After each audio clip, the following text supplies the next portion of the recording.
Welcome to the First Things First podcast. I'm your host, Jenna Wolf. Catch us Monday through Friday, 6:30 a.m. Eastern on FS1. Subscribe to the podcast on Apple Podcasts. Tell us what you think and leave us a review. Time now to bring in Nick and the Hall of Famer Cris Carter. Dak Prescott and Dez Bryant have struggled to get on the same page this season. Prescott has targeted Dez 25 times, but Dez only has 9 receptions for slightly over 100 yards.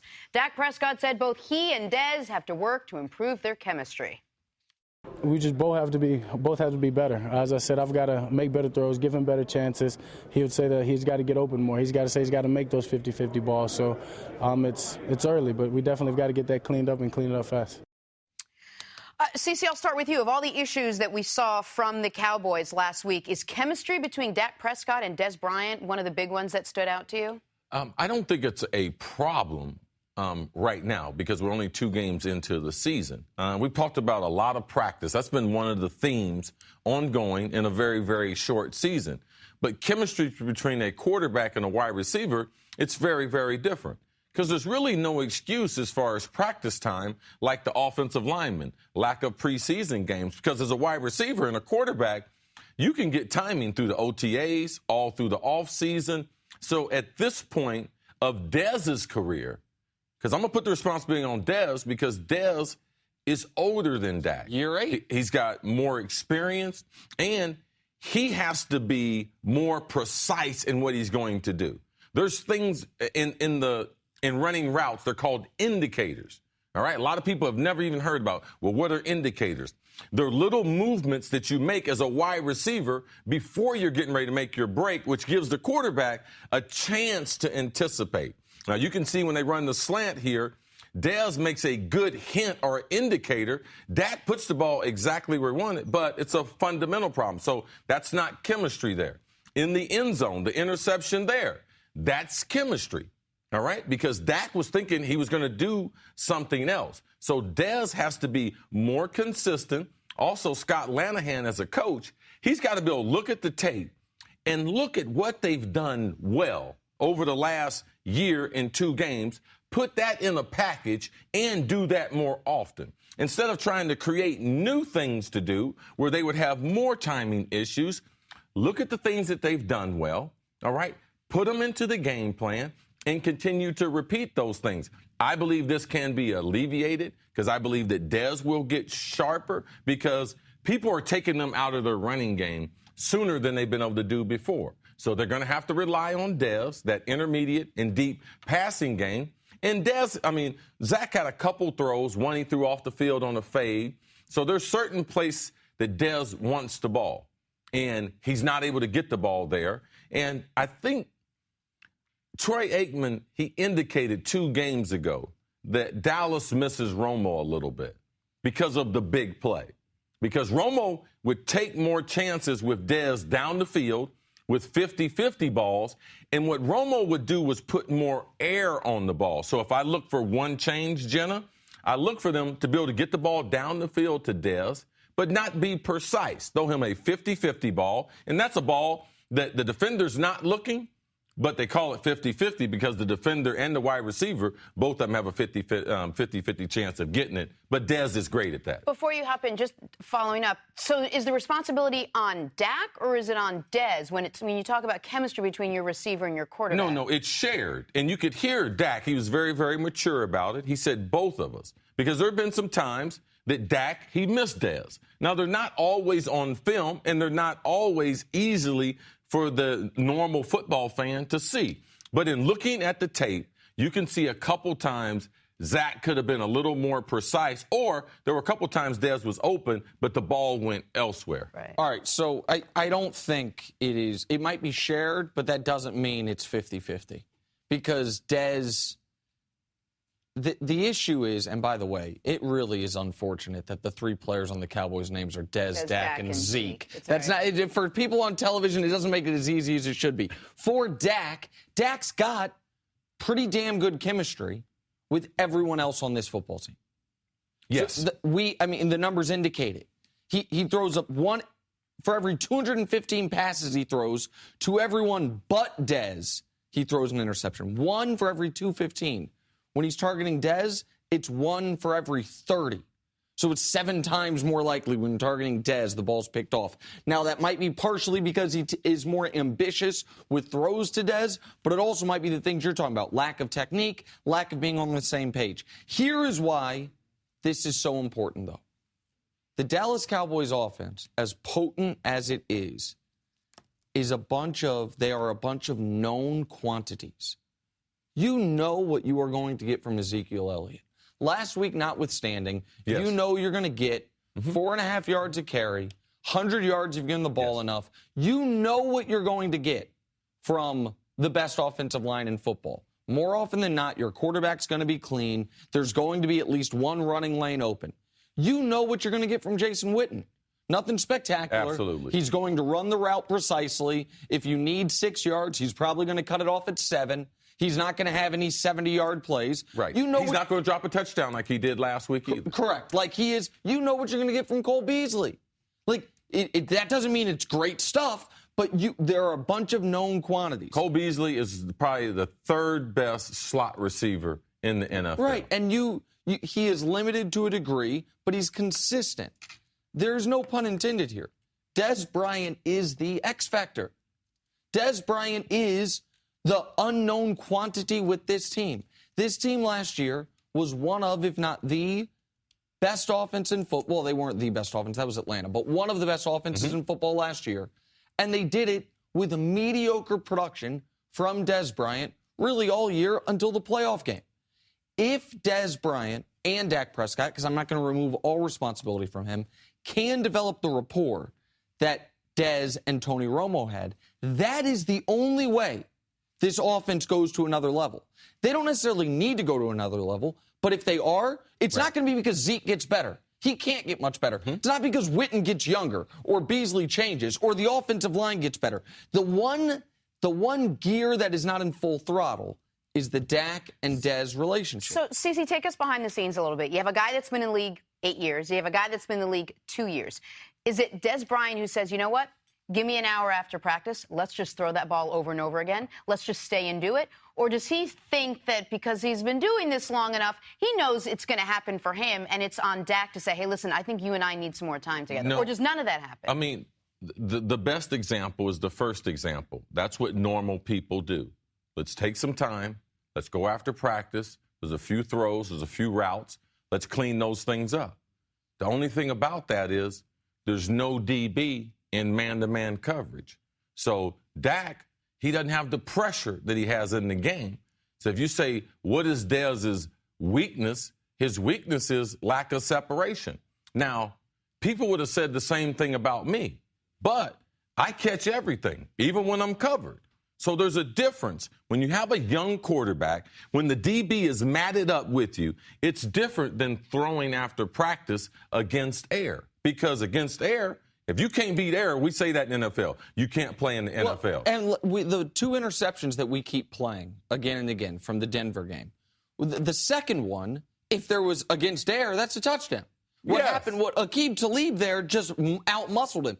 The first one, if it's against air, it's a bad drop, but it's not a disastrous game-changing play. You don't get the result. You don't get the results. Yes. And so, like, that's the key point here. And this is something that I've learned just from watching Dez's career evolve. We have ascribed him characteristics due to his body type and how he looks coming off the bus, so to speak, that he doesn't necessarily play with.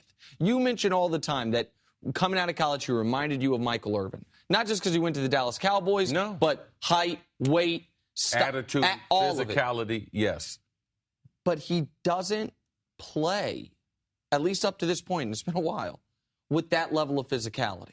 Dez should have an enormous physical edge on almost every corner. Talib might be the exception because Talib's just such a tough guy. Right. But on most guys... But there's no corner stronger than him. Right.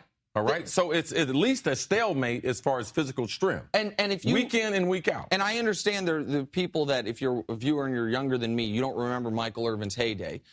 But Michael Irvin was not... The leaper on that Cowboys team was Alvin Harper. Alvin Harper was the guy that went deep or jumped high. Michael Irvin, guys were on him.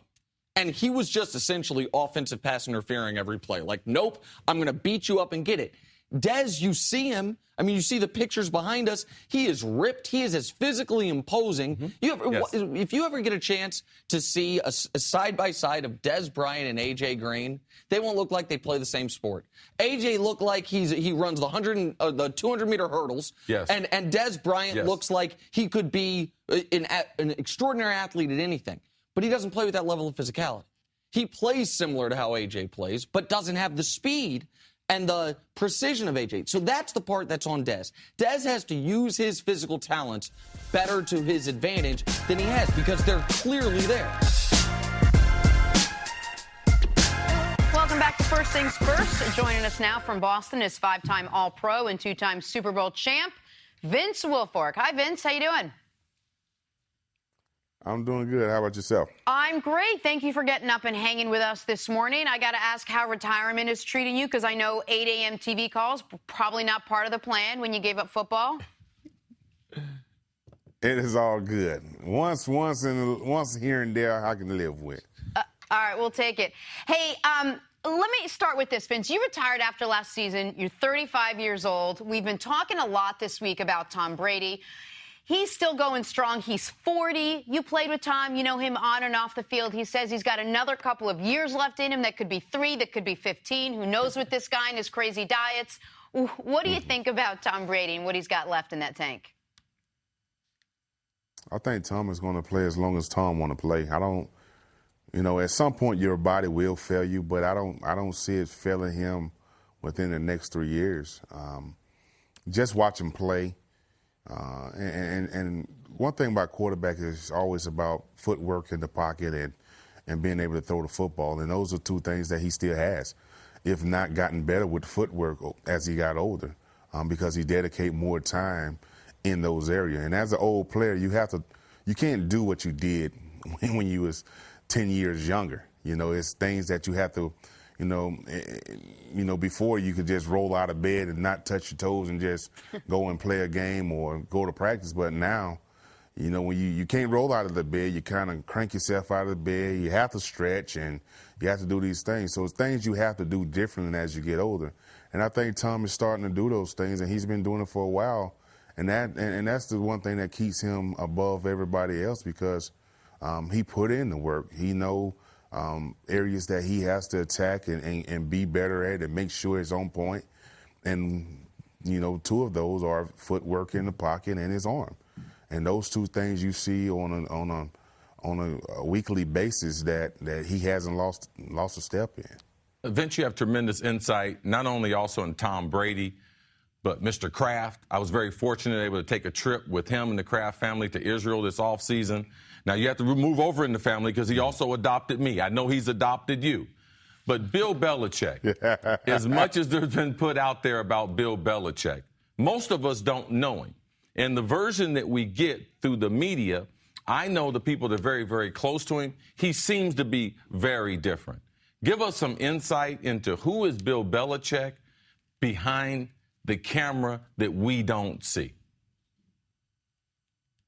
Well, Bill Belichick is a guy that only thing he cared about is his teammate and winning. It's pushing us to the highest level. We do things and he practiced us like sometimes as if we were still in college. But it's just to keep us in reality and just to make us understand that everything we get, we got to work for, we got to earn, and he loves his players. I mean, guys that have been coached by Bill Belichick, some people might have different views of him, but majority of his players love him.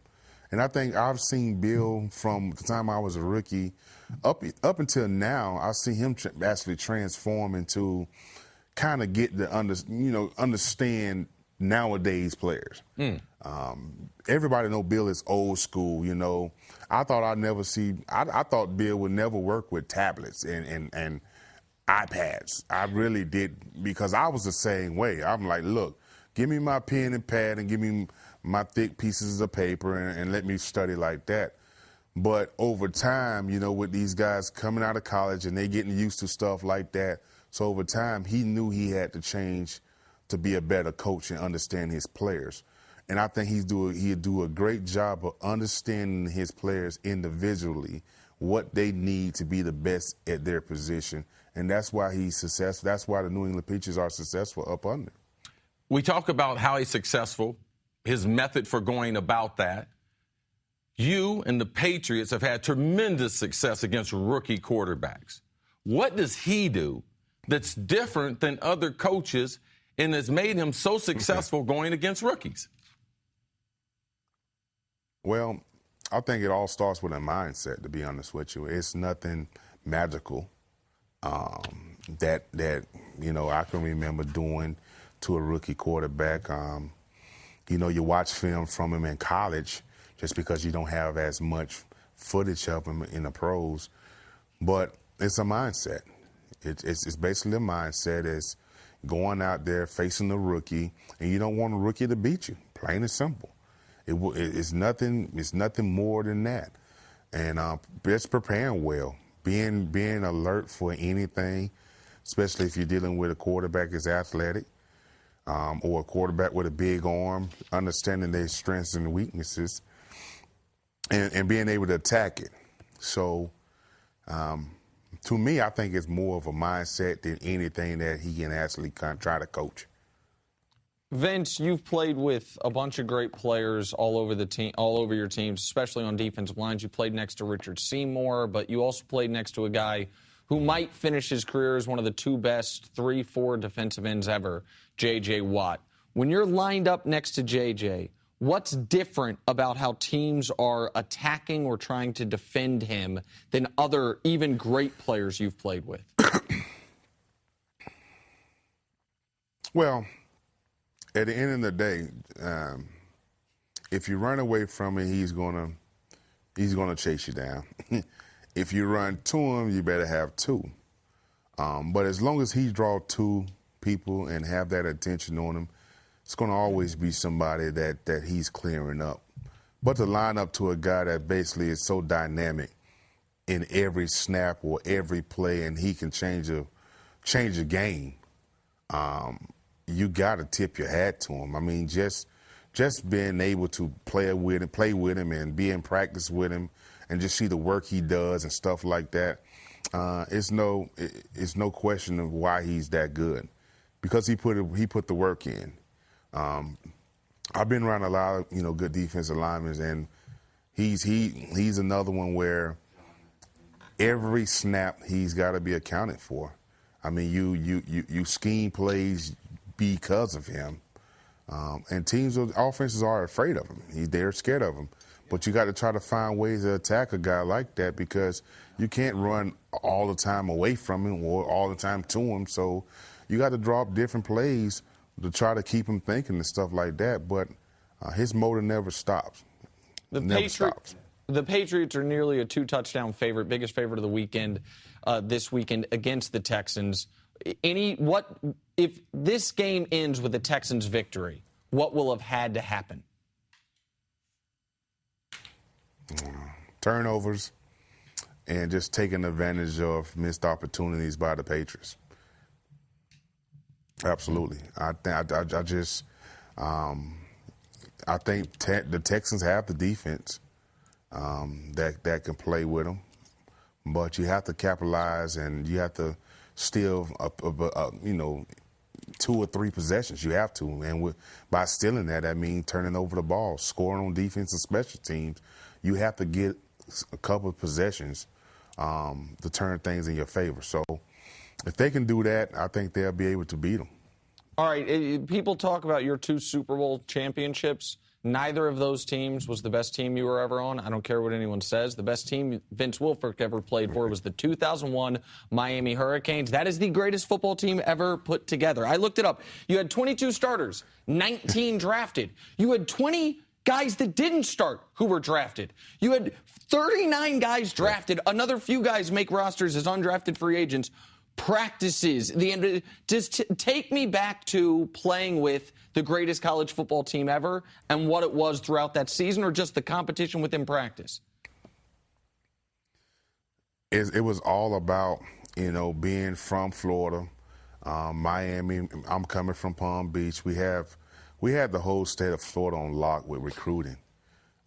There wasn't a team that can come in and take any players that we wanted down at the University of Miami. You couldn't come in the state of Florida and get those guys like that.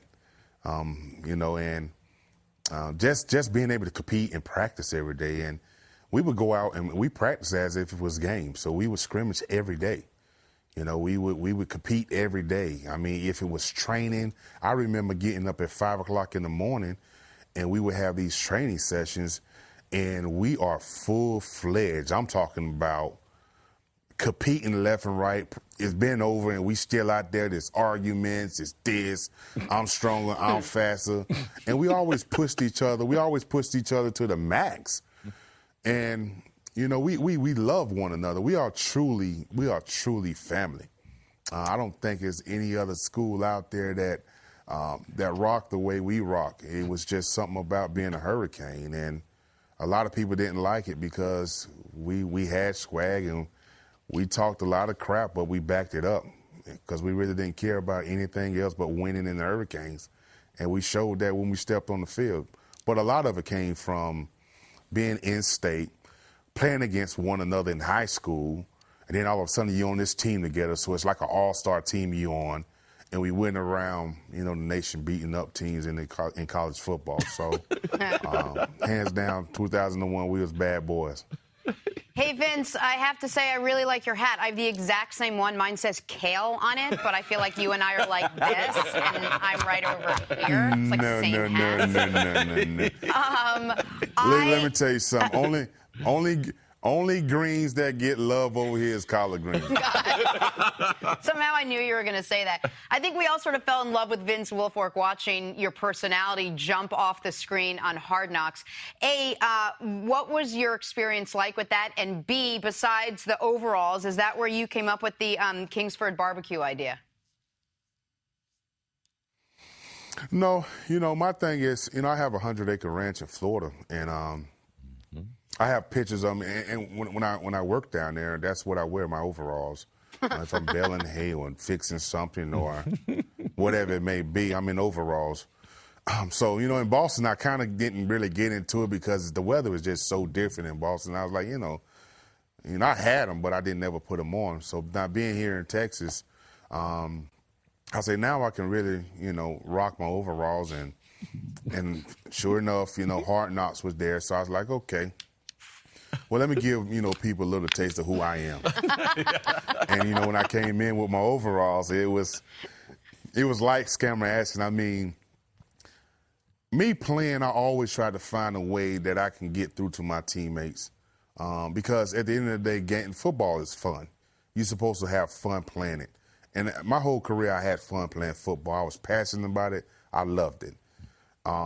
And how Kingsford came about is they seen when I tore my Achilles, I actually built the barbecue grill, and I had my wife at the time. My wife at that time, she said, "I'm going to film. I'm going to film you," and I was like, "Okay, whatever." So the Kingsford bag was on, and I was dancing, just listening to my music, and boom, it went crazy. So once Kingsford saw that, they was like, "Listen, we think you'd be perfect for us." So I was like, okay. That's how Kingsford and myself, we got involved. And the partnership couldn't be no better because everything I do, I want to be the best. Sure. I wanted to be the best. And having Kingsford on board, you can't be the best without working with the best. And that's Kingsford. And all these years with tailgating, I say, you know what, when I retire, the first thing I want to do is tailgate. And here I am. We're going back to Boston. We're going to tailgate, and I'm going to live it up and do something that I always wanted to do. All right, well, you got 3 hungry mouths here. One eats kale. The other 2 will eat literally anything you make. So the next time you tailgate, we would like 3 invitations. But I ask you one last question before we let you go. This is the most serious of all of them. What is more likely, Vince? You go on Tom Brady's diet, or Tom Brady eats exclusively your cooking for a month? Which is more likely to happen? I'll never go on his diet, I tell you that. Thank you, Vince. Hey, thank you, Vince. And for those who don't know it, the NFL, this guy is a treasure, a great family man, great in the community. Much respect for you, Big V. Thanks, man. Vince. I appreciate that, man. Thanks for having me, guys. We want to welcome in Redskins head coach Jay Gruden. Coach, thanks so much for being with us this morning. Thanks for having me.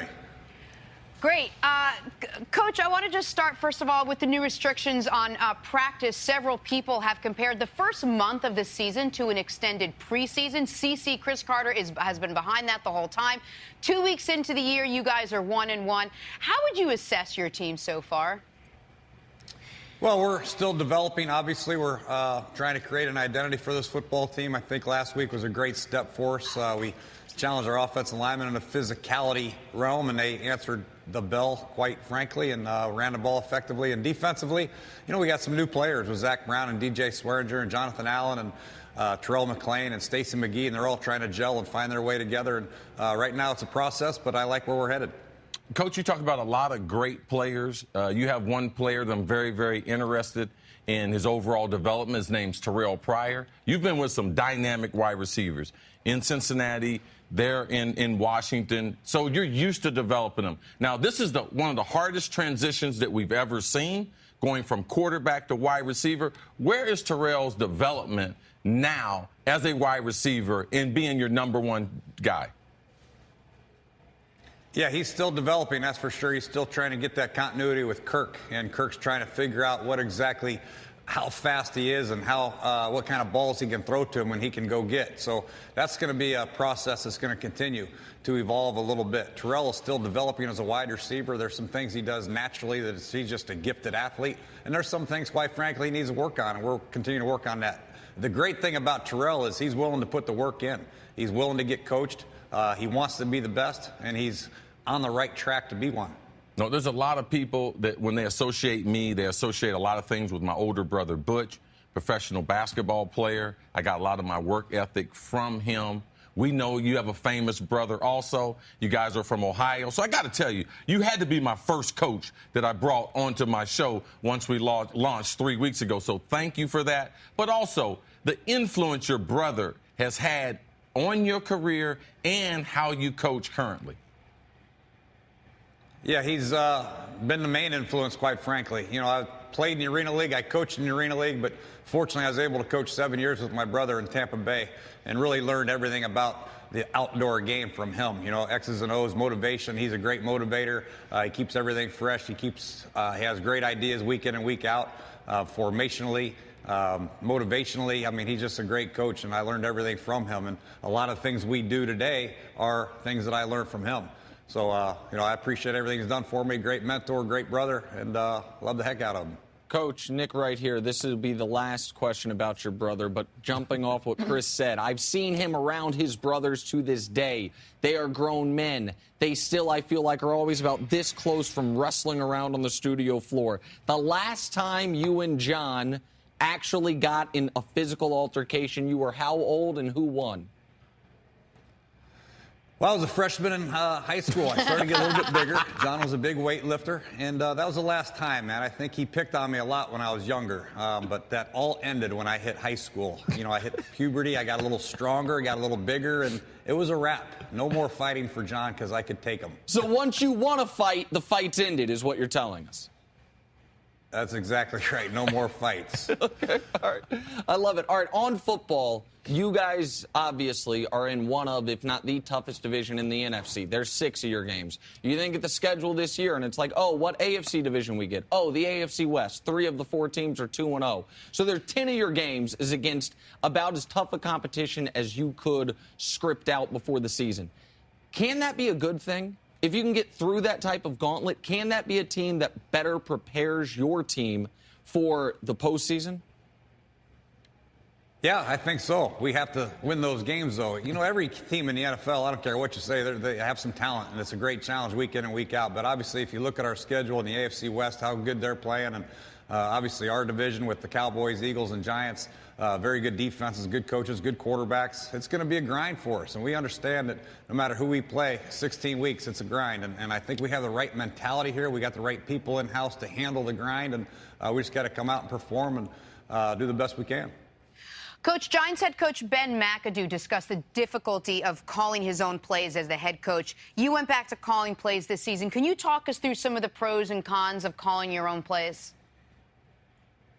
Well, I think the cons are probably that, when I was a coordinator at Cincinnati, I was able to just focus in on the offense. In between series, really, you're talking about the next series. You're looking at what they did the series before. But in between series now, I have to be involved in the defense and special teams. I can't just look at pictures the whole time and try to figure out what I'm doing. So I rely heavily on my staff. So Bill Callahan, Kevin O'Connell, obviously, Matt Cavanaugh, they're going to be a big part of the play calling duties also. Coach Callahan did a great job of previewing some runs for me in between series, and Coach Cavanaugh and Coach O'Connell did a great job previewing the passes. That's a big help.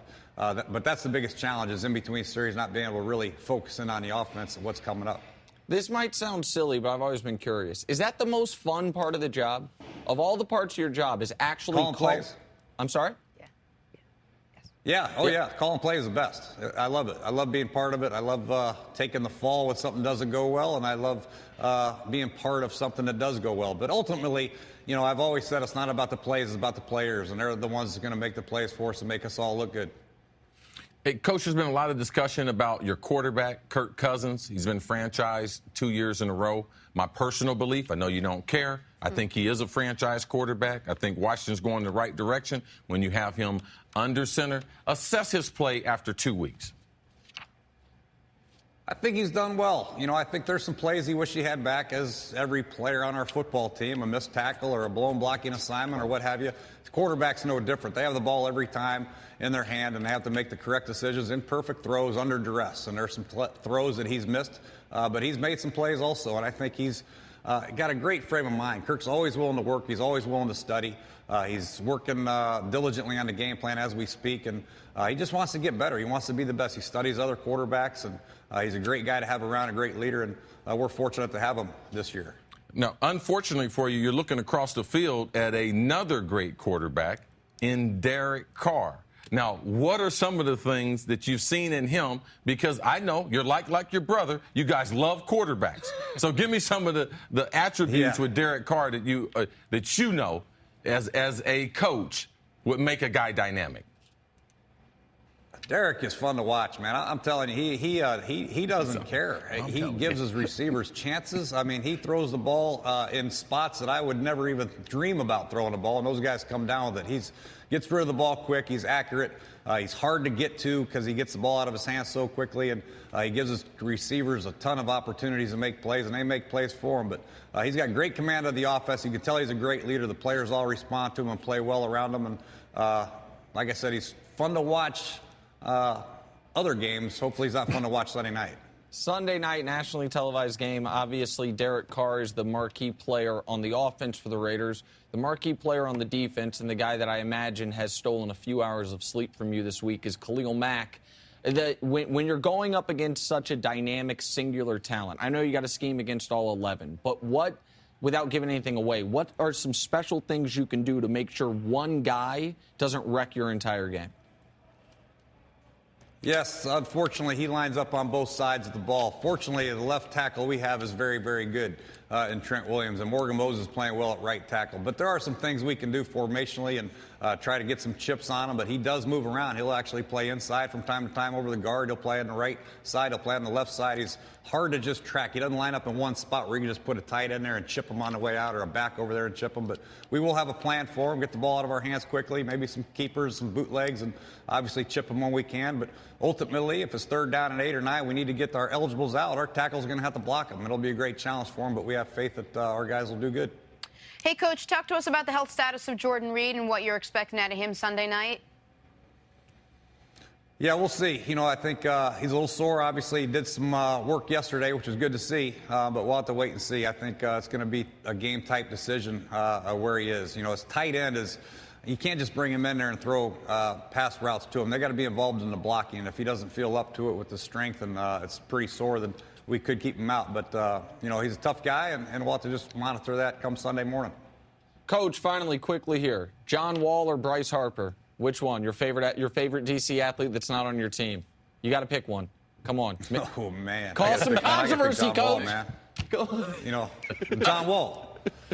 You don't have to answer, Coach. You do not have to answer. I said John Wall. He said John Wall. Yeah, that's John Wall. That's the right answer, all right. by the Oh, way. yeah, absolutely. That's the right That's answer. the right Thank answer. you, Coach. My daughter's name is Harper. You chose wrong, just so you know. But we thank you anyway so much for being with us today. Thanks a lot, Jay Gruden. The AFC West is looking like the strongest conference in football right now with 3 2-0 teams. The Broncos will head on the road to take on the Bills. The Chiefs will stay in the division and face the 0-2 Chargers. And the Raiders will head to Washington to face the Redskins. Mark, let's break down the AFC West. Who is the best in the West? I think the most balanced team in the West is the Kansas City Chiefs. I think they're both balanced on offense. I think they have outstanding defensive players at all 3 levels of their defense, their D-line, their linebacking core, and their secondary. Alex Smith has got weapons on the offensive side. They can spread the field. I also think that Andy Reid is one of the most unique play callers from the standpoint of being able to set people up. So you'll run what you run, your staple of plays, but you always have some type of unique play action stuff off that. He creates probably 4 big plays a game just through game planning and setting his offense up based on some of the just staple things that he does. So I think play calling wise, I think they're the most balanced team. Obviously, the Raiders are probably the best offensive team in that division.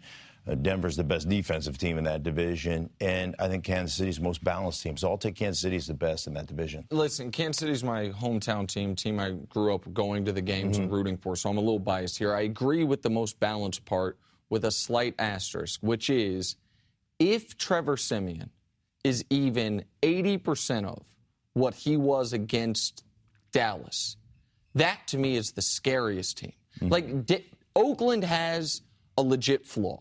And I thought Denver did as well. I thought Oakland's legit flaw is against really good teams, can the defense force enough stops? We know Khalil Mack is awesome, but aside from that, can they force enough stops? When they just beat up on the Jets, but letting the Jets score 20 points maybe reveals some potential flaws with that defense. I thought going into the season, Denver's flaw this year is going to be the same one last year, which is, I shouldn't say terrible, but poor quarterback play. I know you're a believer in Siemian, correct? See, I would say that poor quarterback play, when your arm is strapped on to your body with tape because it's about to fall off and so you what play do you mean? 10 games like people know. So Trevor Siemian had a severely separated shoulder. They literally had to have a team of people put his shoulder pads on and take them off every day. I mean, he had his arm taped to the side of his body, and he still threw 18 touchdowns, 10 interceptions, 3,400 yards. I mean, the kid has got unbelievable toughness, but he's got a great skill set. He can spin it, and he's intelligent. He understands. He throws with anticipation. He's got the chance to be a legit quarterback in this league. He sounds like he's a hit away from that whole limb just falling off. Well, I mean, they surgically repaired it. We'll see. He's got to take better care of himself. But that's why they invested a first-rounder at the left tackle position. That's why they went out and got Menelik Watson from the Raiders, who has struggled in pass protection. That's why they got Ronald Leary to play guard for them. I mean, they have made some changes, traded for Alan Barber from the Philadelphia Eagles in the preseason to bolster that offensive line. If that offensive line can hold up and protect Siemian can be a upper, in that, not that first tier of quarterbacks, but that second tier of quarterbacks that we talk about. You guys make great cases for both Kansas City and Denver. San Diego, I'm going to still keep calling them San Diego because I just read an article that they might be moving back to San Diego. He wants to get ahead of the until I see them moved in L.A. and everything, not in Carson. I call them the Southern California Chargers. So get ahead of it. Until then, but they're really, really talented. And these are tough games when you play San Diego. So all 3 teams have to play them. Eric Berry, they were able to cover up for him in week number 2. Are they able to do that as the season goes on? Yeah. I'm worried about the quarterback in Denver. But they have 2 good receivers that help really cover up for a young quarterback. I think the most intriguing, forget about who's best. The most intriguing is the Oakland Raiders because we have not seen the Raiders in that spot in a long time. We know where they are offensively. We know they have warts on the defense. But if this team can have a top 20 defense, right, they're going to be an elite team. Just avoid having a bottom 10 They're going to be an defense. elite team. Yeah. And Marshawn Lynch on a winner, it makes it interesting when the weather starts to change. and you get that ground where you're able to eat up the clock. So I think the Raiders are the most interesting team and the team I'm most excited to see how they develop. The Raiders are interesting to me because for almost 2 decades, every guy that's come in there to coach them has said the same thing. We got to change the culture. Got to change the culture. And it never seems to get changed until you did what? Drafted Derek Carr. And that kid he's special. Yeah, he's a class act, too. And that, I mean, that's like, for me, that's like eating a turd sandwich. Complimenting the Raiders is like really hard for me as a Bronco. Wow. Yeah. It really is. Hearing that was hard. How do you think, as a Chiefs fan, it is sitting next to him? Wait, can I ask you a question, Nick? You brought up the Chiefs for a second. You're a Chiefs fan. We all agree at this table the Chiefs the most balanced team in the AFC West. Are we all surprised by this? I happen to be a big Andy Reid fan, and I liked his team, but I did a ton of reading before this season started.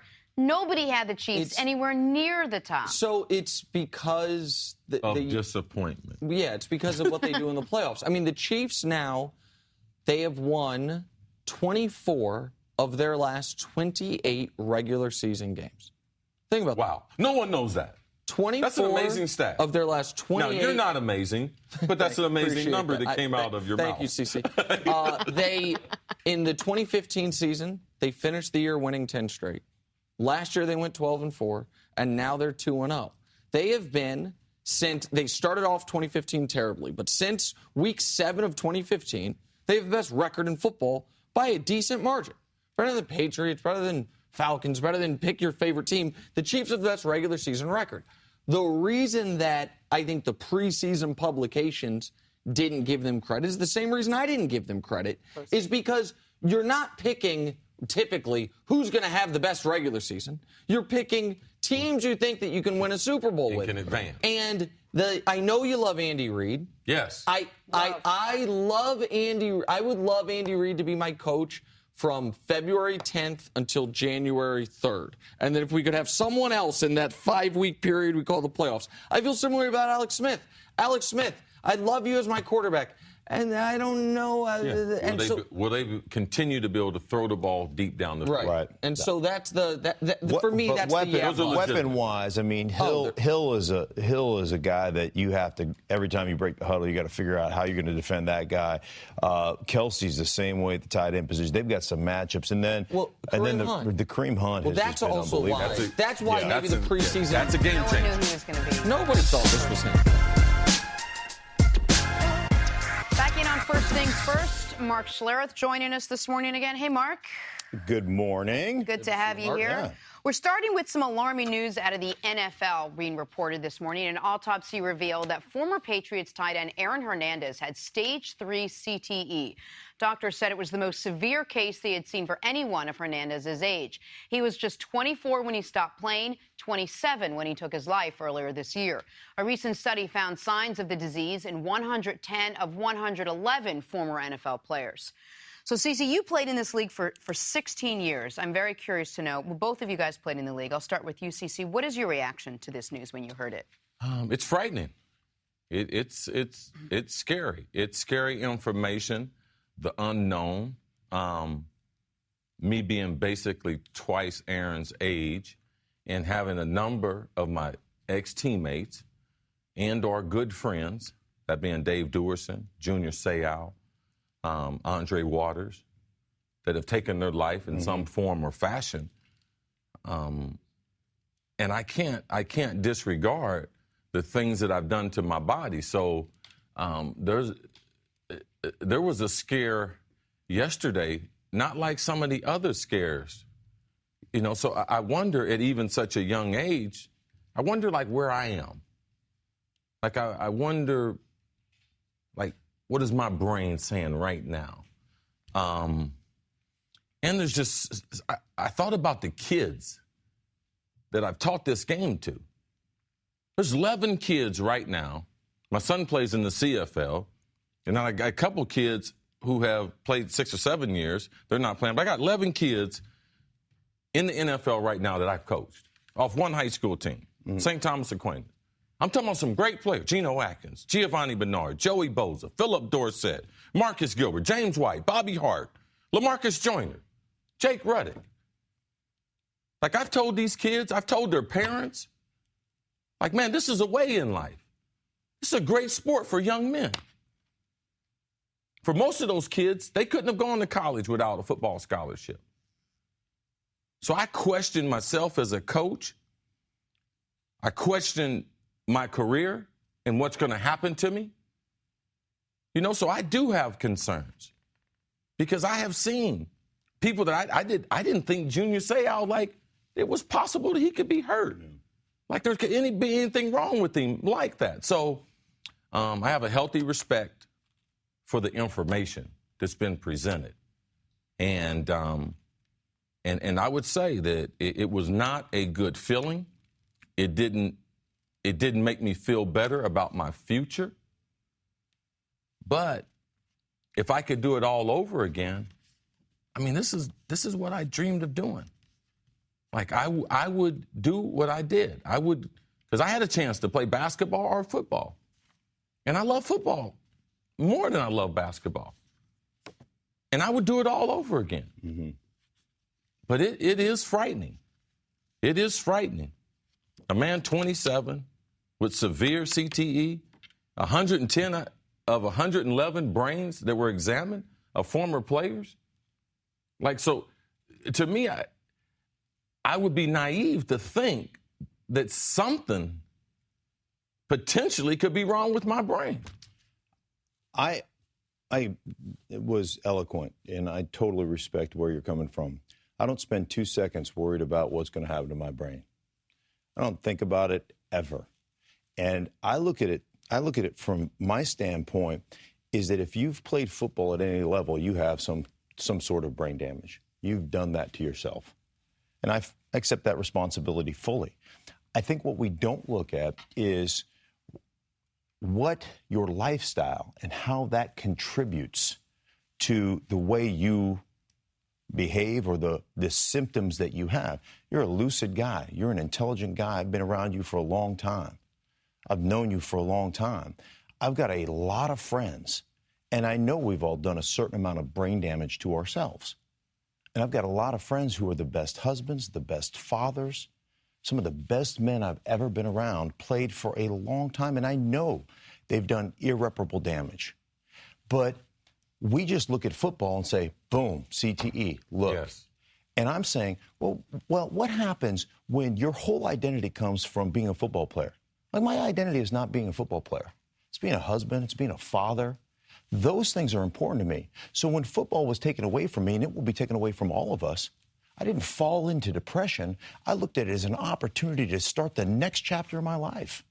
Like, this is exciting. But a lot of guys, that's what they do. People in general, they put their faith or they put their identity in what they do for a living. And when it gets taken away, I don't care what you do, you're going to fall into some type of depression. So where does that depression, how does that affect your brain? We're not studying that. How does your lifestyle? Are you drinking? Are you using drugs? Do you take care of yourself? Because I believe the brain has enough elasticity and enough connectivity to overcome some of the brain damage that you do as a football player if you're living right afterwards. Thank you for listening to the First Things First podcast. Remember, leave us a review and tell us what you think. Subscribe to the podcast on Apple Podcasts and catch us on FS1 Monday through Friday, 6:30 a.m. Eastern on FS1. For Cris Carter and Nick Wright, I'm Jenna Wolf. So long, everybody.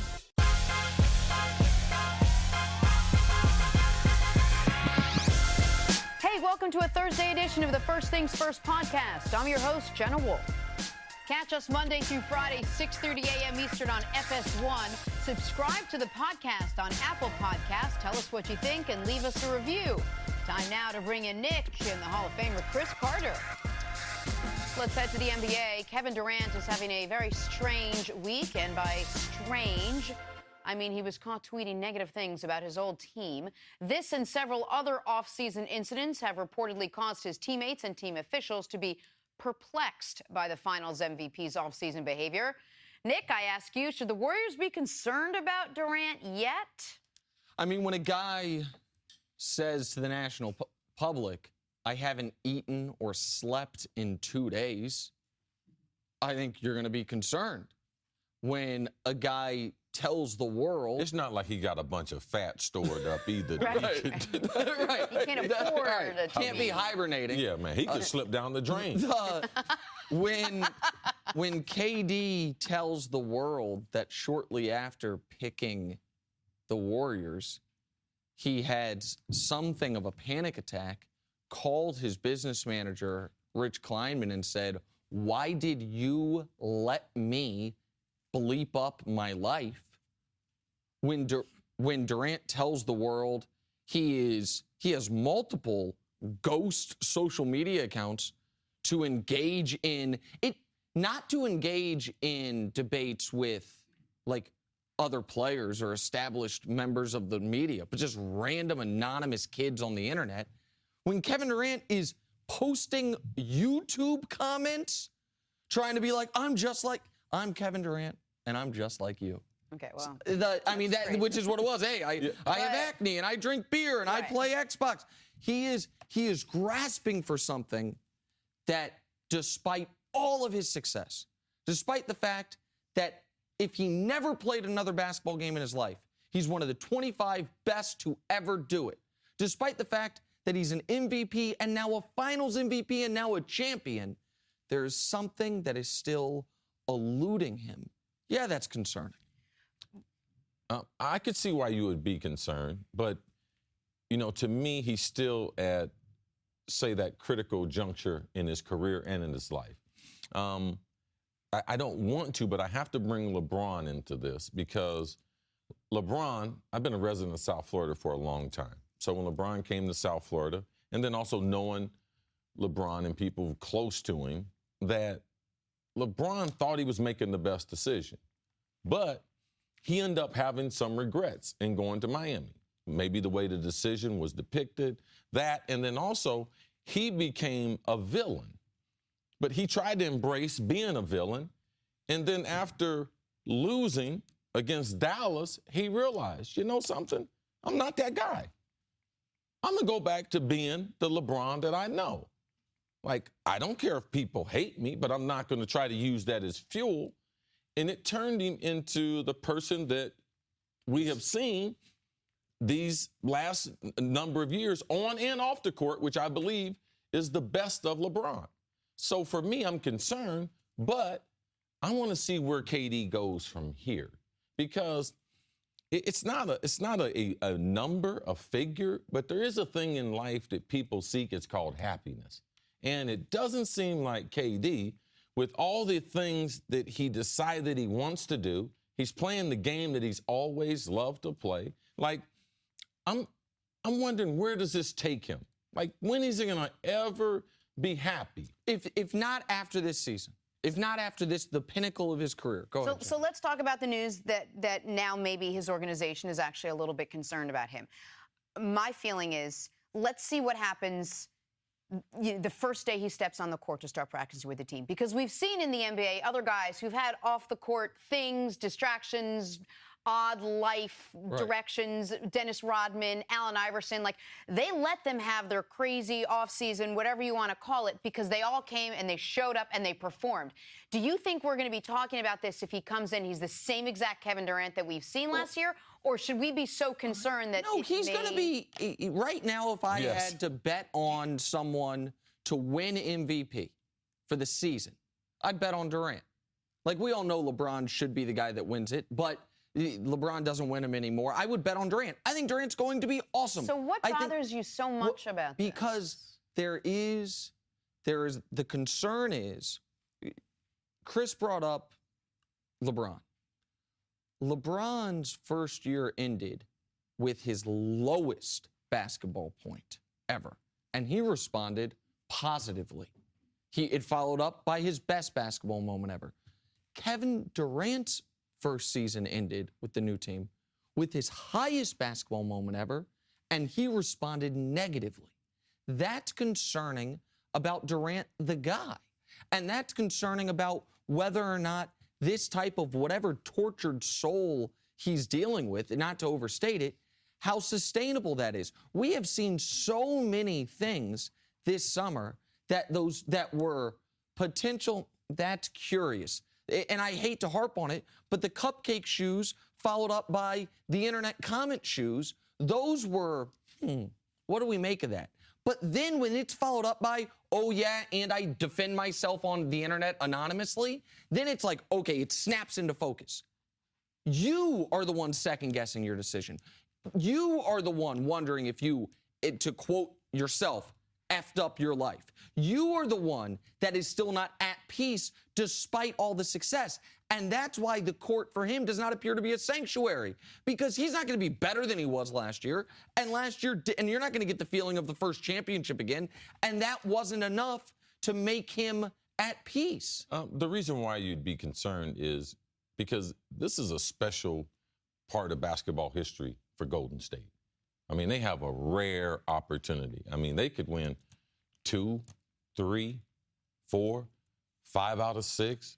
Like, they could win a number of championships. And this organization, how it's run, the men who own it, there's not a whole bunch of visibility around them. There's not a whole bunch of noise coming out of Golden State. They got a great locker room. They got one guy that takes some maintenance. That's Draymond. Right. All right? And Coach Kerr, he handles that, and the organization has handled a number of Draymond issues. They did not think this was the Kevin Durant that they were getting. So also, let's not forget, in some of the things that are alarming, he also criticized Steph Curry. Yeah, so nobody buys Under Armours. Yeah, like, I mean, those things just aren't necessary. They're not an organization that wants that type of attention. And this is a special time in basketball for Golden State, and they should be taking advantage of it. That would be my concern. And the other thing, sometimes with pro athletes, we do a weird thing where we treat them as adults when they're still kids and kids when they're adults. Like there's 21-year-old NBA players that have been in the league 3 years, and we're acting like they're not still 21 years old. Right. But Kevin Durant turns 29 next week.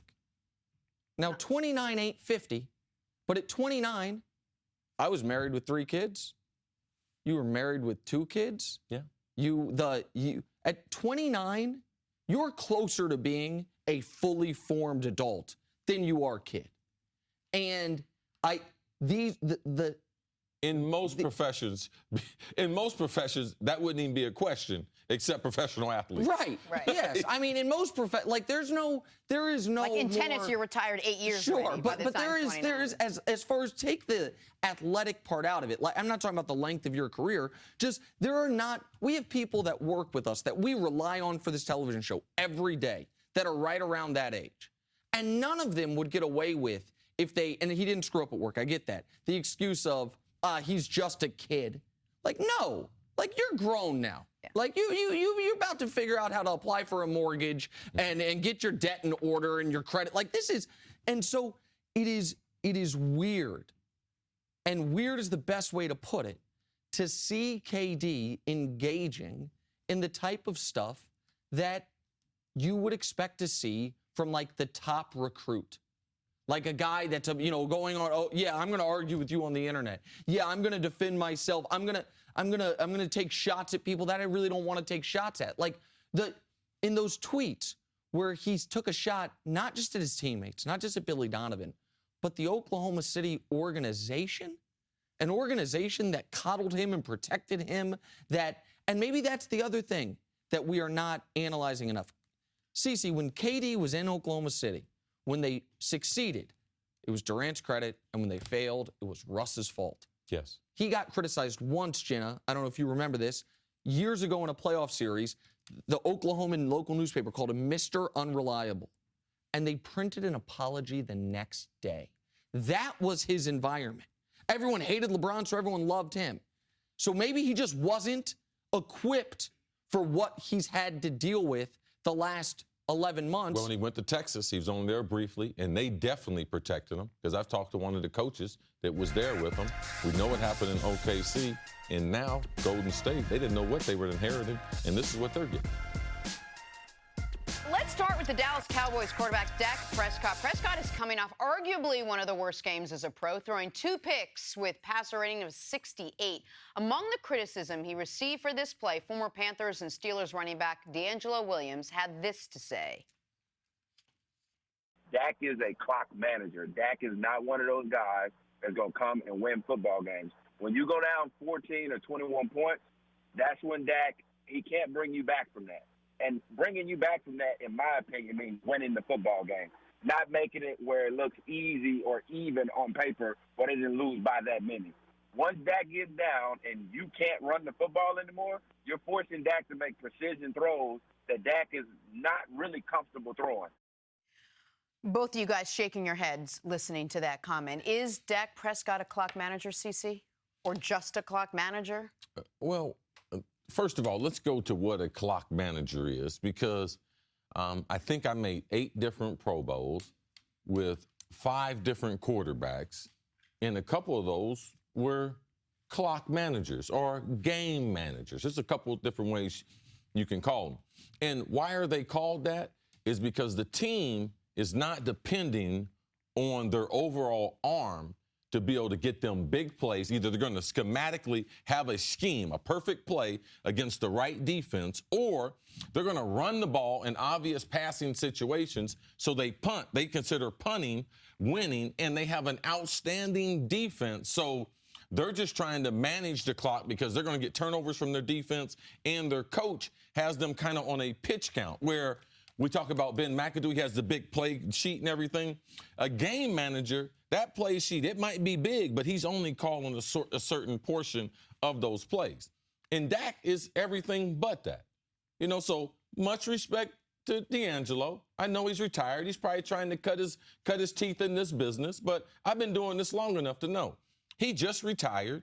He doesn't know that much about the rest of the NFL because as a player, you're so focused on that week and who you're playing, and definitely an offensive player. Unless it's your position, it's really hard for him to have some expertise on another position. A guy who's only played 1 year, and he hadn't been down by that but a couple times. And the one time in the playoff game against Green Bay, that was the situation. He was down. And what did he do? He brought him back. He brought the team back. He outdueled Aaron Rodgers. I like D'Angelo Williams a lot. And you mentioned, and it's a good point, that you're not really studying. If you're an offensive player, the only other offensive players you're studying are your contemporaries, the guys you're competing with for stats or Pro Bowls. So he's probably not studying it that much. But the second most watched sporting event in America last year was the Packers-Cowboys playoff game. So the Super Bowl won that game too. And what happened? We heard D'Angelo say he's not the type of guy where if you're down 14 points, he can bring you back. Okay, but evidently he is the type of guy where if you're down 15 points, he can bring you back, because they were down 28-13 in that game. Yes. It was then 31-31 with 3 seconds remaining, and it took an amazing Mason Crosby field goal to keep that game out of overtime. Dak, in that game, outdueled Aaron Rodgers. Aaron was very good. Dak was outstanding. This is a weird thing we do, and we did it to Russell Wilson as well. And others. Which is, Russell's the one that comes to mind first to me, because for Russell, it was the defense. For Dak, it's the offensive line. We do a weird thing when guys don't have to carry teams. We assume they couldn't carry teams. Yeah. We never do that on the opposite. When the Andrew Luck, Russell Wilson thing was a real debate, right? People would say, well, we don't know if Russell could do what Andrew Luck does. But no one asks the other side. Could Luck do what Russell is asked to do? Absolutely. Could the quarterbacks that are asked, hey, you got to go throw for 300 yards, make big plays, if they were on a better team, could they scale it back to not make the mistakes? Dak's job last year was not to throw for 350 yards, but it absolutely was, do not kill us with turnovers. And for some reason, we act like that part's an easy skill. Oh, it's easy to not, as a rookie quarterback, make awful throws, have strip sacks, throw into double coverage. So we know what Dak's great at, and in the few instances he's had a chance to show, but if you need me to go for 300, I can go for 300. He's done it more often than not. Which leads you to wonder what D'Angelo's watching. It's the narrative. Him to say, right, it's the narrative. It's exactly that. It's if he doesn't do it, can he not do it? But my question to you is, when quarterbacks come into the league, are they all assumed to be game managers, clock managers, and then they work their way out of it? Or are there guys that come in that you say, that's a guy that's just going to really manage this team, and that kid over there, that kid's going to be able to throw 300, 350, 400 yards? No, great question. A lot of it's based on what their arm talent is. That means how hard they can throw the football, all right, how quick their release is, and how often can they vary the speeds and the direction of the football. Because throwing the ball hard that's a skill that they want. But if all you have is a fastball, Jamarcus Russell and others who have a big, big arm, but they don't have the other skills that come with arm talent. So typically, if their arm is not a strong arm, they are put in a category of they're going to have to manage the game. Because in the NFL, if you can't, because the hash marks are in the middle of the field, if you can't throw the ball, it's a deep out almost every time. It's not like college, where you only have it half the time, it's moved all the way over to the sideline, and they don't throw the ball to the field as much. So if your arm is weak, you can be put in that category as a manager. But the big-time talented guys, and depending on who their surroundings are and the philosophy of the coach. But at some point, narrative has to start to align with the data, or we've got to change the narrative. To me, the most telling stat, unless you're out there throwing a ton of interceptions, the most telling stat for quarterbacks is yards per attempt. Every time you drop back to throw the ball, on average, how many yards does your team gain? That incorporates incompletions, incorporates completion, incorporates all of it. Game managers, clock managers, are the Alex Smith types, Alex Smith prior to this season, where it's been a revelation, where they have a high completion percentage. They're not throwing a lot of picks, but it's dink and dunk. It's little crossing rights to the tight end. It swings out of the backfield to the running back. Is that a bad thing if they're winning? No, but to finish the point quickly, Dak's yards per attempt, 7.6. To give that some context, if that number doesn't mean anything to you, it is 6th amongst all active quarterbacks, behind Ben Roethlisberger, Aaron Rodgers, Russell Wilson, Phillip Rivers, guys that nobody would call game managers. The data shows that he is more than that, and when he's been asked to be more than that, like in the comeback last year against Philly, like in the playoff game against Green Bay, like the Steelers game where he went and dueled Ben Roethlisberger 35-30, he's been more than that. If I was Dak, I would take this as a compliment. Because, Nick, who's the most accomplished quarterback in pro football history? I know Tom Brady. Okay. I know what you're going to say. Do you realize maybe in the last 8 years, we removed that from him? Right. Oh, he's a game manager. They only win because it's New England. They only win because it's Belichick. And then they start winning because of Tom Brady. It took the 2007 season. Up until the 2007 season, that's what we called him. And the philosophy offensively was they're going to attack him with Tom Brady. You can come into a game and Tom Brady will throw the ball 45, 50 times. The next week he might only throw it 20 times. So Tom Brady, hey, Dak, if you grow up to be like Tom Brady, it's all good. Like, this has worked out for you. Mark, good to have you here. So the Patriots face the Texans on Sunday. Tom Brady looked like the Tom Brady of old in Week 2 as opposed to just looking old in Week 1. See where I went there? Brady was asked about playing Houston this week and made it very clear it's definitely going to be a challenge. You know, a very tough, hard-nosed team. They have some incredible players, one of the best defense in the league. They're really good, really talented. They play hard. They're disciplined, play a lot of fundamentals. Our coach do a great job preparing them. So, you know, it's just it's a good test. So, Cece, a lot of people would look at this matchup and say, why in the world would the Patriots not be looking past the Texans? Tell me why it is that the quarterback is out there talking about how tough this is going to be for him. Well, one reason what makes Tom Brady special, and this is what makes most of the great players in the league, that they can focus on the task at hand. And there always have to be the appropriate amount of respect for any opposition in the NFL. I don't care which team I've ever played. They were all very, very talented. Now, were there times where I had a mismatch? Yes, but I never made myself think so. I always thought that I was going to be at a disadvantage, or someone who was guarding me was less talented, that they would help him out to give them the advantage. So I always played the trick on my mind. And the times that I didn't, and I took someone lightly, or they had a starter who was out and an injured player was in for him, those were not the best games that I've ever played. And players, they know this. Tom Brady, Belichick, they're robotic about it. And this is how you're able to sustain success in the NFL, taking it week by week by week, methodically, respecting the opposition, not worrying about next week, not worrying about week number 5. No, because it really does not matter. And anytime you don't look across the field and be like, Jadeveon Clowney, don't respect him. Whoa, Defensive Player of the Year. A couple times, J.J. Watt, not going to respect him. All right, you're going to have a bad day. And people, no one's got this game figured out.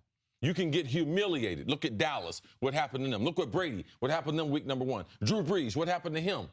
Aaron Rodgers, they got smashed in Atlanta. This is what happens in the National Football League. And if you take your eyes off the opposition, and let alone it being a great defense, not a bad defense, a great defense. New England said they were worried about New Orleans defense. That was a lie. That one was a lie. That's why they put 400 on them, because they were worried about them. Yeah. And the more you can trick yourself to respect and give that respect that they're getting ready to get their best game, which New England, everyone gives them their best game. So I understand Tom Brady, and that's part of the secret sauce that makes him special. There's two ways that teams try to defend Tom Brady. They draft.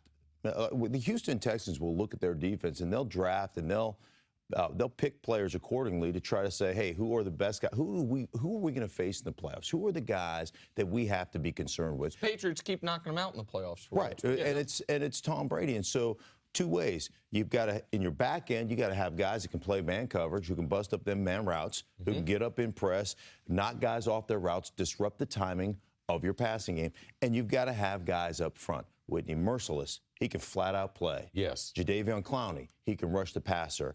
J.J. Watt, we'll see what he comes back to with the back injuries. But J.J. Watt, for a time, was the best player I have ever watched from moving around. Now, I played against Reggie White. We both did. You played with Reggie White. Reggie White was phenomenal, one of the best I've ever seen. And he moved up and down the line of scrimmage. There has never been a player that was a better pass rusher at multiple positions than J.J. Watt in the history of this game. A guy that could line up over your right tackle, over your right guard, over your left guard, over your left tackle, and dispense justice against every one of those guys. And I've never, ever seen his equal when healthy doing that. And you keep mentioning when healthy. So, and if I'm Tom Brady and I'm doing this, I'm looking over at 99 going, who's got him? Like, how are we going to do that? So I'm 100% with, when you prepare as an offensive player for a defense, I don't care that their offensive line hasn't blocked their way out of a wet paper sack yet. I don't care that.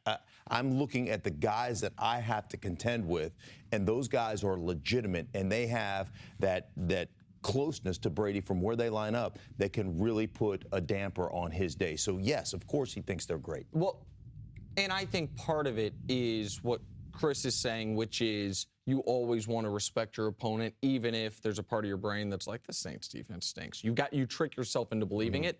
But the Texans, the unit that's easy to respect is the defense. Sure. It's the unit that's carried this team the last 4 years. Yes. It's the unit that has multiple Pro Bowlers on it. It's the unit where they have Whitney Merciless, Clowney, Watt, Kareem Jackson, Kevin Johnson, Brian Cushing, well, he's out now, but they have 7 first-round picks in their defense. Like, they have spent a lot of money, a lot of resources, a lot of talent there. So that makes sense. The flip side is the Texans' offense, which is what Brady's not worried about, is going to present this team with no trouble. And everyone in New England knows that. Like, they might not say it publicly. Rookie quarterbacks coming into New England since Bill Belichick's been there, they are 0-8 with a passer rating of 51. Yeah. Little context on that? Go ahead. I was going to say, I do believe that Brady was 105-0 in the fourth quarter with the lead until he met the Kansas City Chiefs. That's true. There you go. So those things, Give him that stat right back. Occasionally, Punch him out you with got a it. problem with my stats? No, you got a problem with my stats. And it worked. Yes. You're 100% right that week 1 was the big, at least in that instance, a lot of these 105-0, 53-1. A lot of those trends broke.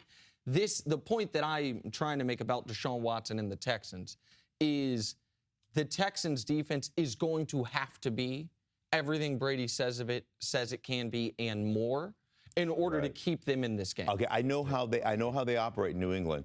And over the last couple of weeks, you know what they'll have? They'll have a low-light defensive tape.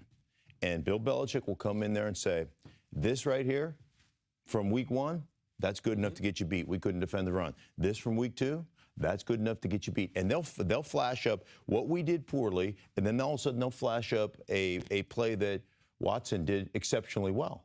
And they'll say, this is good enough to get you beat. This is the kind of team, this is the kind of, you take these guys lightly. I just know how they're coached over there. One thing they don't do in pro football, they put the game plan in. They don't tell Tom Brady who's quarterback in the other team. But what they do tell him is, and that offensive line, when they go into their meeting, we're going to double team 99 every play. So they have to change every protection because they haven't played against one guy they had to double team.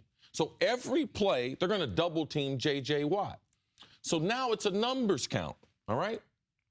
We got 2 guys going to block him, and you got the quarterback. So now offensively, you only got 8 guys, all right? They send 5 rushers. You only got 4 other blockers. All right? It's a numbers game. So Tom Brady should be concerned. All right? This is not the normal New England press conference where they just give you the normal coach speak or the coach answers. Going against this front, going against J.J. Watt, they have some serious problems. And anytime you have a problem protecting Tom Brady, it's paramount to the team. So watch what they do in this game. They won't be as aggressive. All right, because they also know that there's a rookie quarterback. So the Texans aren't going to score 28 points. I would go back to the Denver game last year. They go into Denver, and this is to your point. This will back you up some. They went into Denver knowing that the Denver Broncos offense was anemic, okay? Flat out anemic. Now, their defense was better last year in New England, but they knew it was anemic. They went in with a watered-down game plan. Brady completed less than 50% of his passes. It was 3-step drops. They're like, we are not going to get you hit like we got you hit in the AFC Championship game the previous year where you got hit 24 times and 4 sacks. He said, we're not going to let that happen to you. It was football 101 game plan. We're going to run it. You're going to throw it. It's all 3-step, 5-step, get the ball out of your hands. And they won a game, I think, 16-3. 16-3 is exactly what it was. Well, let's just keep in mind, the reason people say stuff like this, are they going to overlook the Texans, that they don't realize, which you brought up, made a good point, is, and you did too, the quarterback's not looking at their offense. Tom Brady's only sitting down looking at their defense. And this defense presents a whole host of problems that Tom Brady's not going to overlook. And they remember the playoff game against the Texans in Gillette last year, where it's 17-13 If they had any quarterbacking at all, the Texans would have won that game. Their defense shut down the offense. It was 17-13 at the half, and the Patriots had a punt return touchdown or a kick return touchdown in it. Texans played them real close, and Osweiler gave the game. Last point. This is the only time Tom Brady has faced this front seven with a healthy J.J. Watt. And healthy Clowney, because he wasn't 2 years ago. So I would be concerned. The Seahawks haven't really taken flight this season, scoring only 1 touchdown the first 2 games. Russell Wilson is 25th in passer rating behind studs like Mike Glennon and Josh McCown, she said sarcastically. Richard Sherman was asked about the struggling offense. Take a listen. Well, honestly, they weren't really struggling. I mean, they were doing everything they needed to do in terms of time of possession and controlling the clock and things like that. We got a lot of highly paid guys on our side of the ball. A lot of guys who play the game at a high level, and there's a certain standard that is expected, and we expect it from ourselves. So we expect that regardless of what happens on the other side of the ball. So at the end of the day, it's really on us. So, guys, CC specifically, we've seen defenses carry struggling offenses. We've seen the Ravens do it. We've seen the Broncos do it. Is the Seattle defense doing that this year? Are they carrying this offense? Absolutely, and they have for a long time. But, you have to analyze what Richard said. He talks about the money, okay, because everyone has the same salary cap. So the pie is this big. Now, they have decided that 70% of the pie, they're going to spend it on the defense. Now, all these guys have stuck together.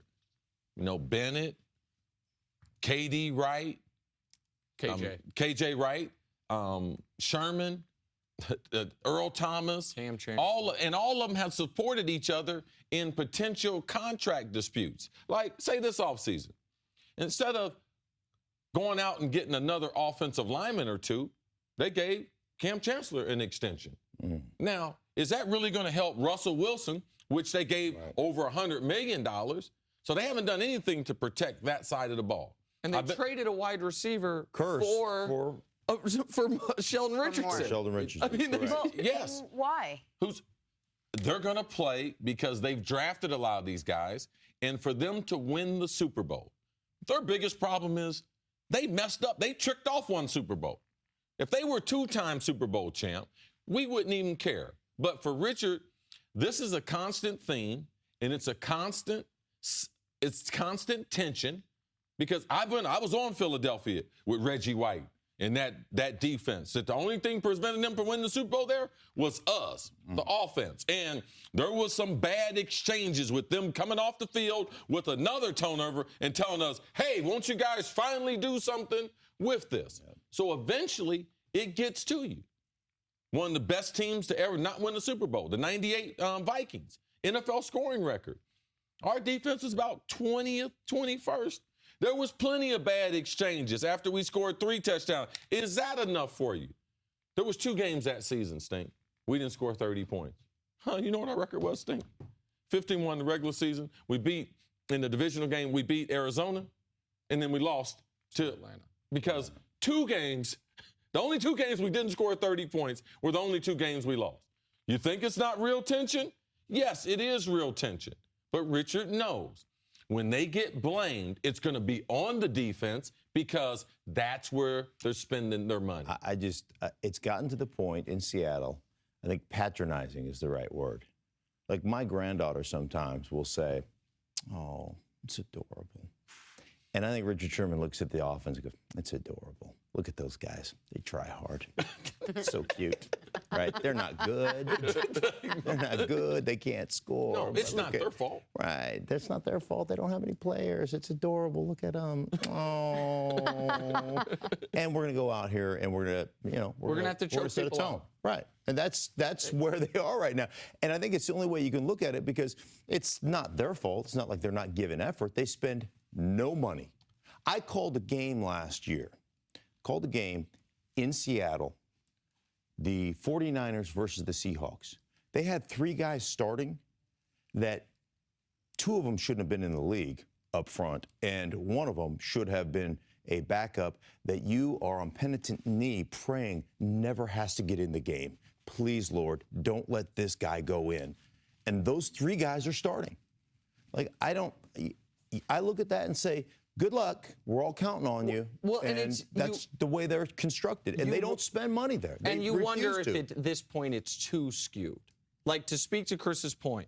No, it is.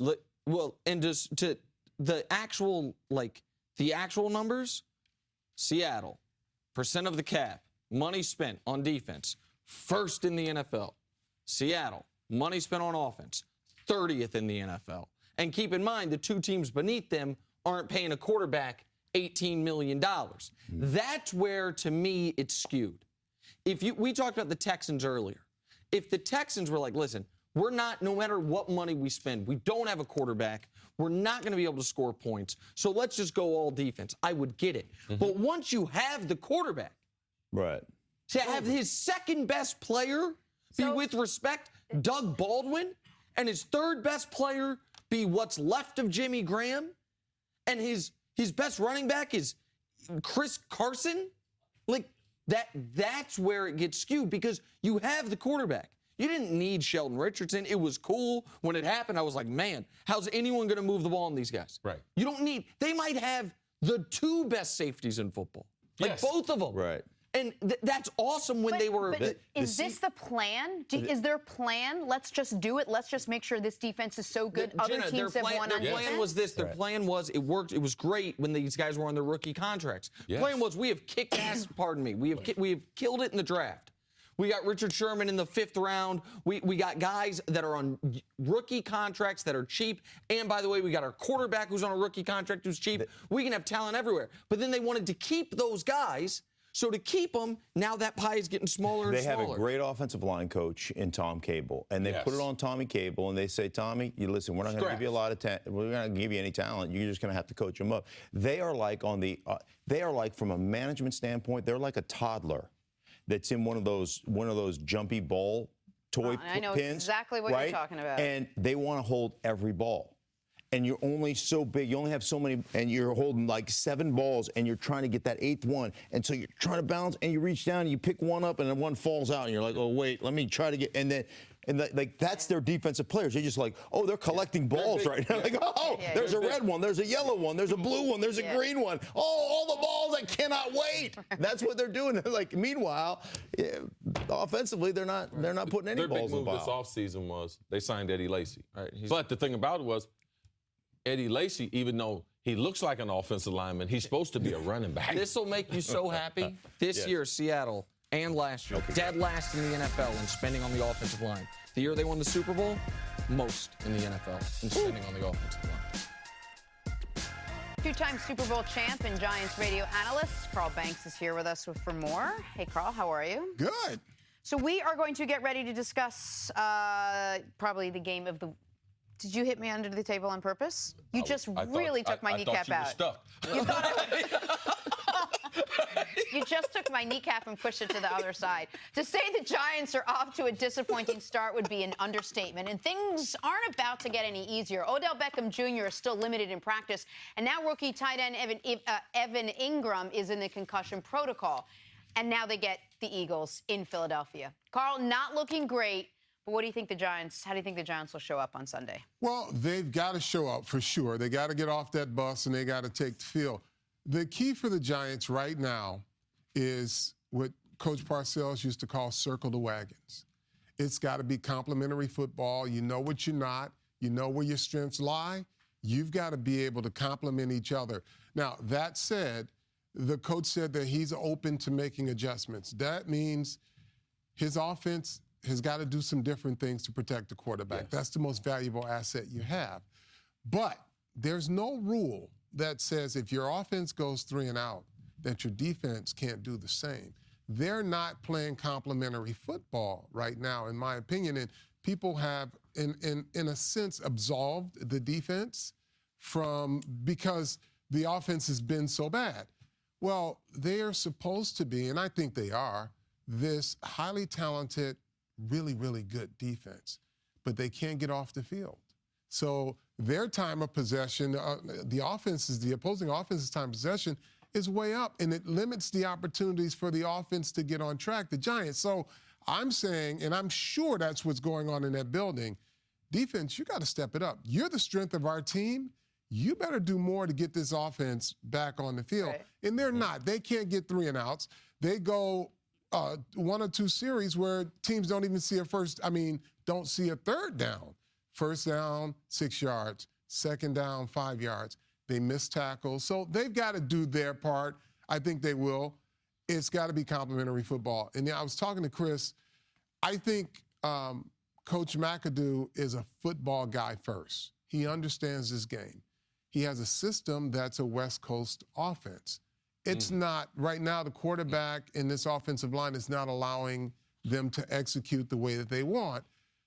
We're going to find out how flexible he is in, number one, play calling input, or if he's just giving it up and letting someone else do it.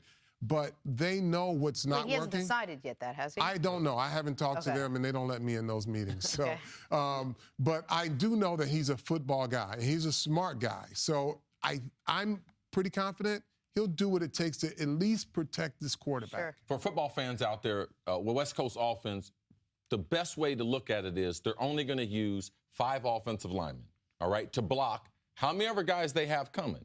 But the Giants, in those one-on-one matchups, they don't fare well. So do I stay within the system that I know, which is West Coast, which is also 3 receivers or multiple formations, but a lot of times 3 receivers? All right? So do I get away from that? Do I go more to 2 tight ends? Do I go more to the screen game to be able to get some camouflage to take the pressure off the offensive line? So just to explain his philosophy and what he likes to do, and Carl's saying, do I know? Carl saying, I haven't seen it yet. So I haven't seen him change his system.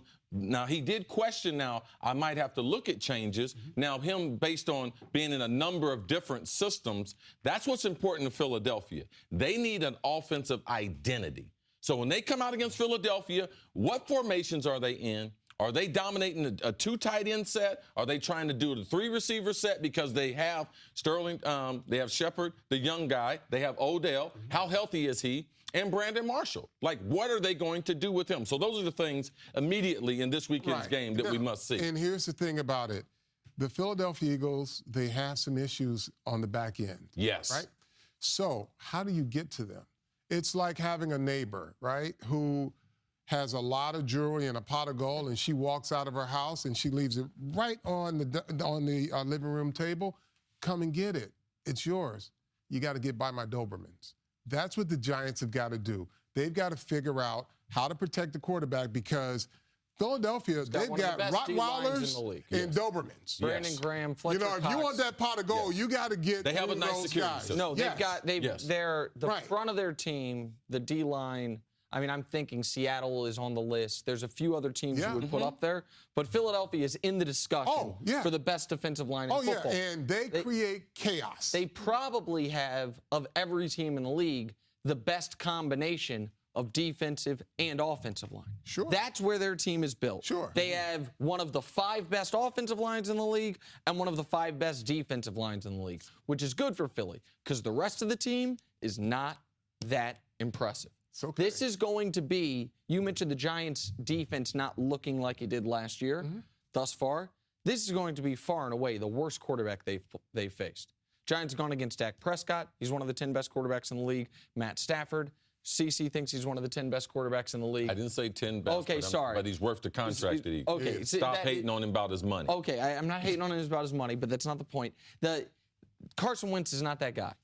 I came into this year. I wouldn't discount Carson Wentz. Thank you. Don't discount that young man. Thank you. Here is the. Well, let me just say, he's one of the best young quarterbacks in this league right now. I think we're going to find out in a couple years that that's not accurate. I think that this is, and we'll see what happens. I watched Carson Wentz in week 1, and I was really impressed. Watched it with you, Chris. Yes. At the plays he made when he was in trouble. The plays he 3 separate times, it looked like a blitzer had him dead to rights. He was able to elude that blitzer, make passes down the field. One of them went for a touchdown. What was not impressive in that game and what was highly unimpressive in week 2 were the times he wasn't in trouble and he missed wide open guys. He missed his target 3 times against the Chiefs on screen passes. Not because he threw it into the ground, but because a screen pass, which it should be one of the easiest passes in the game, he was just errant. He was erratic. Sure. So you see some of the highlight plays from Carson Wentz, but right now the consistency is not there. I think the Giants seems to be able to take advantage of that. Well, they may be able to, but let's talk about Carson Wentz as his career, even as his season goes. It's a 4-week. I give some of these players 4-week grace periods. He should be better after week 4. This is still training camp.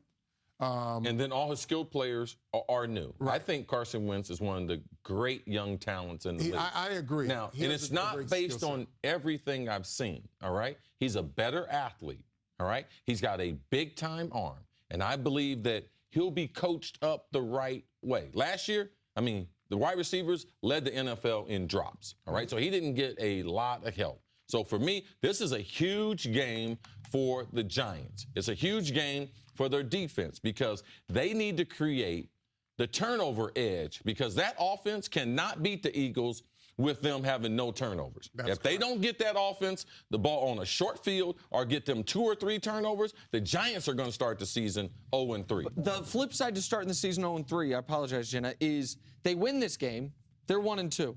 Washington's playing Oakland. Oakland's a road favorite. They're staring at 1-2. Dallas is on the road in Arizona. I expect Dallas to win that game. The Giants with a win, they could come in Tuesday morning after the Cowboys game Monday night and be tied for first in their division after the 0-2 start. Go ahead, Jenna. I'm sorry. Looking at Eli Manning on the other side, Eli can't afford to have another game like he had last week. He needs a little more time. He certainly needs more protection. And we talked about this all week, that he had such little protection on the side, on that Eric Flowers side, that changes weren't being made during the game to help him and give him a shot. So now you say, well, if you add a somewhat healthier Odell Beckham, you want to give this guy a chance to get the ball to Odell Beckham. What kind of changes now do you see McAdoo making to both give Eli a chance to be successful, and then how much do you play Odell Beckham when you know you really do need him? Well, I think each week he should get better if he didn't have a setback, okay? But it comes down to protection and how you schematically put a plan together, because if you've got to hold guys in and still just send 3 guys out, now you're going 3 on 7.